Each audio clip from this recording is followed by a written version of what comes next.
Hello, we're going to be talking about solving systems of first-order linear differential equations. First off, I just want to make a few notes about notation. There are a couple different ways that this will appear. This first way in this left-hand corner, we have two dependent variables and one independent variable. So t is our independent variable, x and y are both our dependent variables. This can also be noted as x prime, right here. X prime equals a matrix times x. This is more similar to that second one. Our x1 prime, x2 prime equals -3, -2, 10, 6 times x1, x2. These all mean the same things. Our goal is to, if we have this notation, we want to turn it into one of these so that we have a matrix. What we can do here is use the eigenvalue eigenvector method to solve the system of equations. So first off, if you have this notation on the left side, you want to make sure that when you put this into a matrix, you reserve one column for one variable and another column for the other variable. In other words, what we get here is -3, -2, 10, 6 times xy. And that would give us exactly -3y minus 2x on the first row, and then 10y plus 6x on the second row. These should actually be flipped. It should be y and then x. So as you can see, all these look quite a bit different, but ultimately they mean the same thing. So what I like to use is this bottom right corner, this notation. It's the most standard.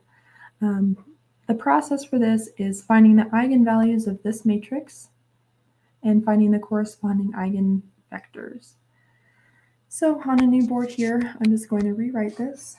We have x1 prime, x2 prime equals -3, -2, 10, 6. In one of my previous videos, I show how to find the eigenvalues and eigenvectors. What I'm just going to do is go through this pretty quickly. I'm going to find the determinant of a minus I lambda.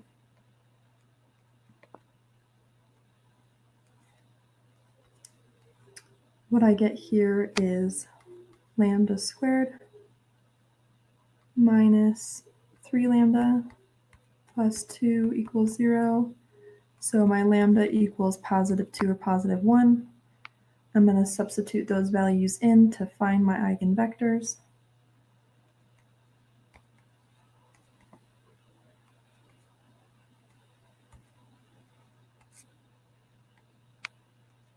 I'm going to reduce that. And what I find is that one of my eigenvectors for lambda equals 2 gives 2, 5. I'm going to do that again for lambda equals 1. And we would get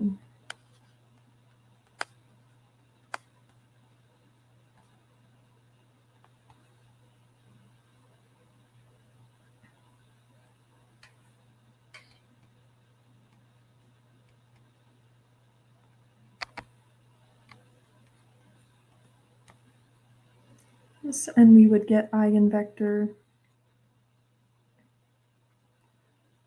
Let's see. If you get a different multiple of either of these vectors for your eigenvector, that's acceptable. An eigenvector can be any multiple of its basic eigenvector. So we can say that 2, 5, the span of 2, 5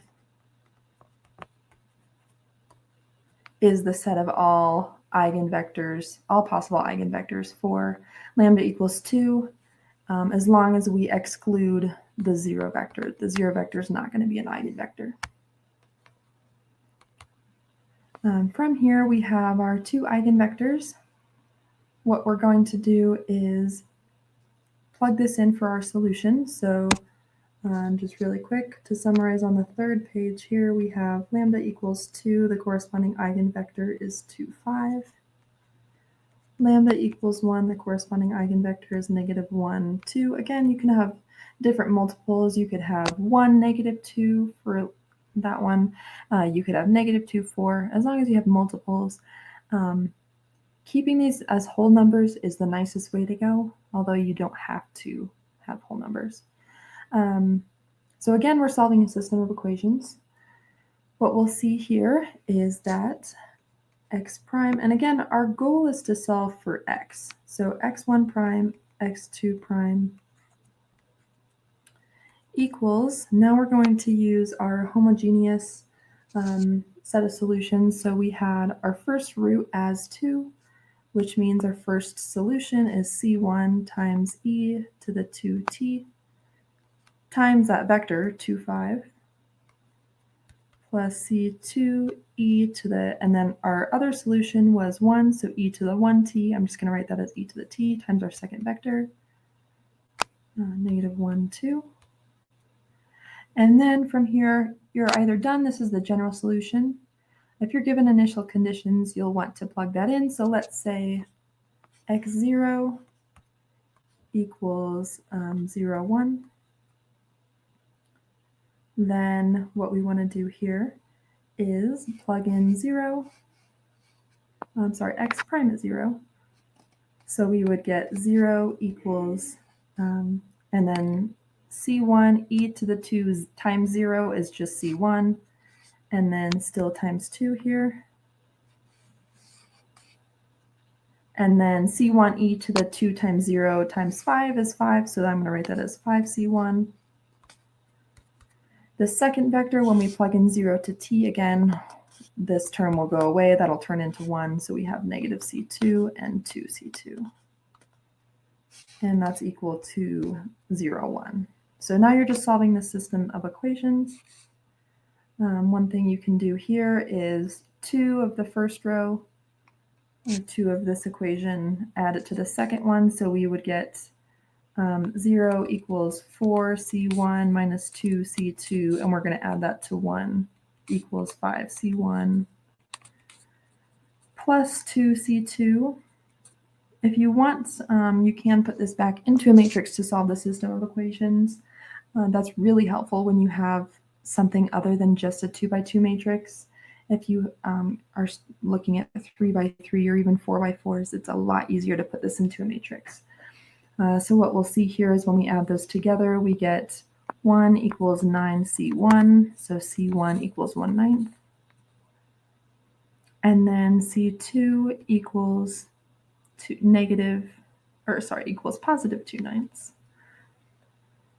So then our solution for the given initial value would be x prime equals 1/9 e to the 2t times 2 plus 2/9 e to the t minus times -1. So you're really just substituting 1/9 here and 2/9 there. Typically, we want to represent this as a single vector. What we'll see is that we get 1/9 e to the 2t. I'm sorry, that'll be 2/9, and then minus 2/9 e to the t. And then we get 5/9 e to the 2t plus 4/9 e to the t. You can factor out a 1/9 from this to make it look a little bit nicer, but that's the general idea.